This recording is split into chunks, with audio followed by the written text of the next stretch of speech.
I have heard it said many times, time management is dead. Do you think so?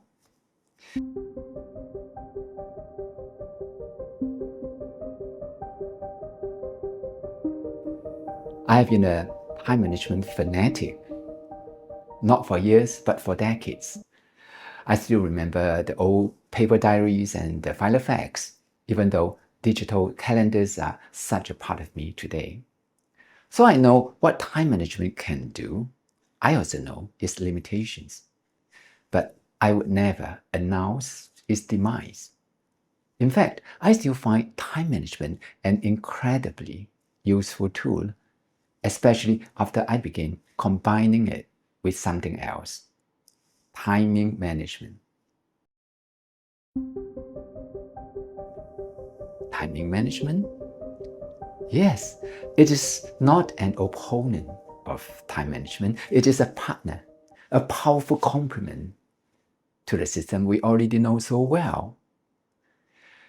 I'm beginning this series to explore how, by adding this one element, we can greatly improve our effectiveness.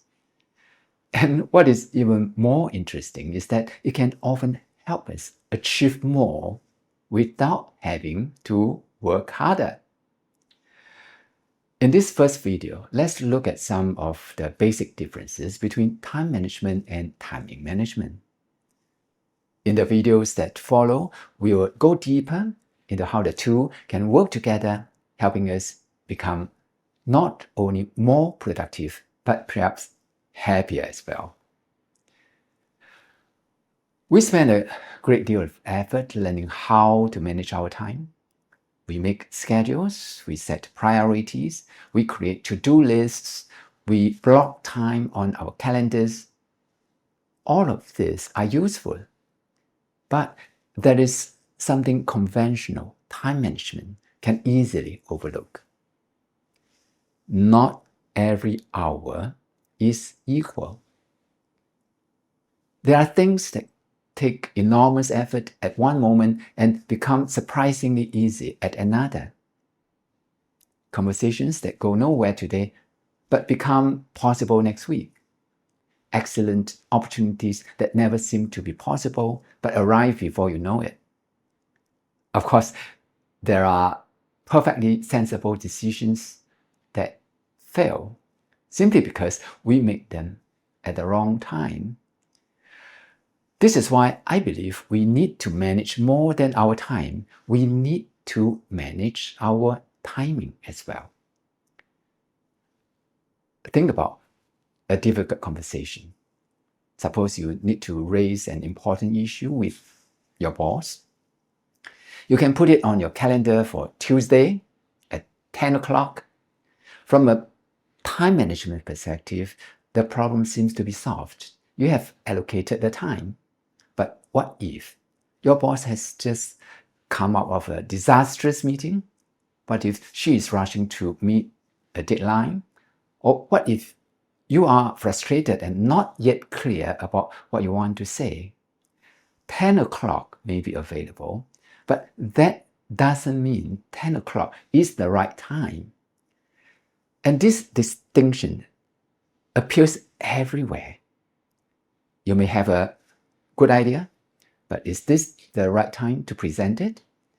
You may see a business opportunity, but are you ready to take advantage of it? You may need to make an important decision, but do you have enough information yet? Or perhaps you have been waiting and analyzing for so long that the moment to act is already passing. The question is not simply, do I have time? The question is it time? That's a very different way of thinking. Time management tends to treat time as a resource. We have 24 hours as a resource and everybody is equal. How should we use them? How can we become more efficient? How can we fit the important things into the limited time available? These are valuable questions. But timing management asks a different set of questions. What is happening now? What is ready and what is not? Should I act, wait, accelerate, slow down, speak, or remain silent? Instead of asking only how much time something requires, we begin to ask, what does the moment require from us? Sometimes the answer is action. Sometimes it is patience. We already understand this instinctively in many areas of life. A farmer doesn't simply say, I have 3 hours available this afternoon, so I will harvest the crop. The crop has to be ready for you to harvest. A server cannot schedule the wave for 3:15. They prepare themselves, watch what is happening, and move when the wave arrives. Even in something as ordinary as cooking, the same principle applies.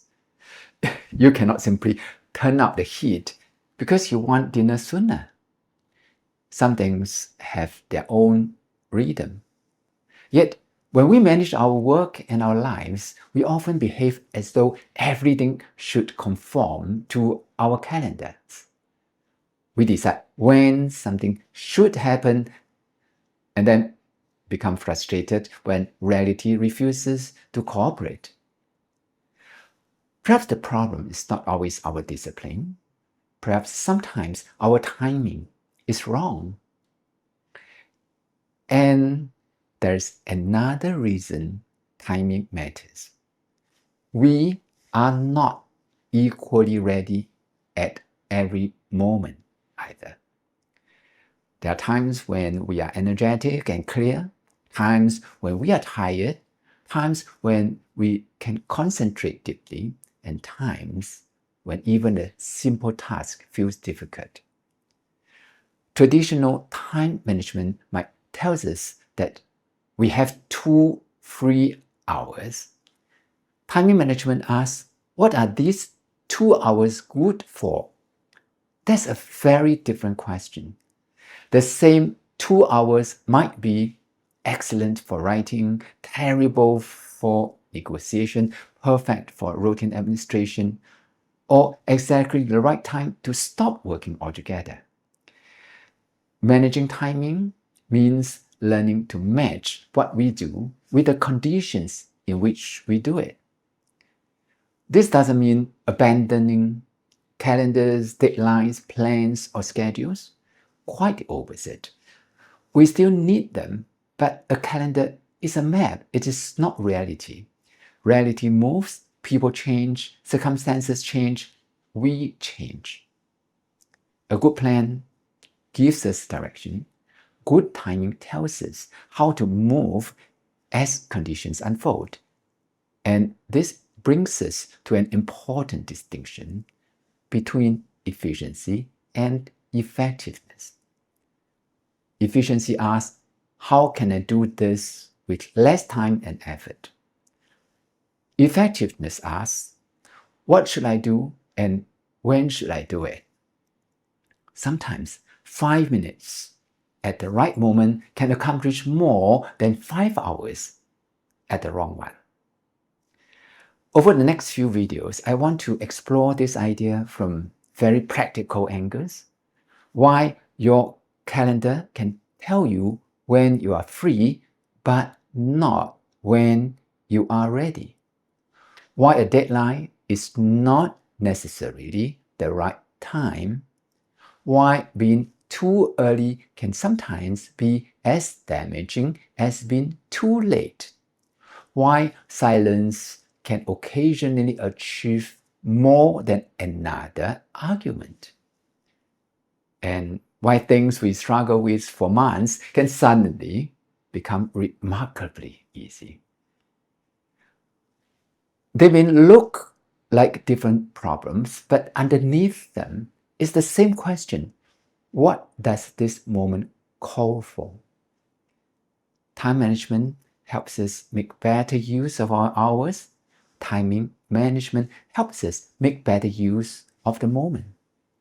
We need both. So the next time you look at your calendar and ask, when do I have time to do this? Add one more question. When is the right time to do it? That small change in question can make a very big difference. Manage your time, but learn to manage your timing as well.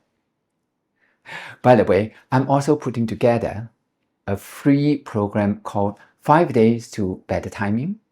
It's a short, practical program designed to help you apply some of these ideas in your everyday life. You'll be ready soon. If you'd like to be among the first to receive it, you'll find the link below.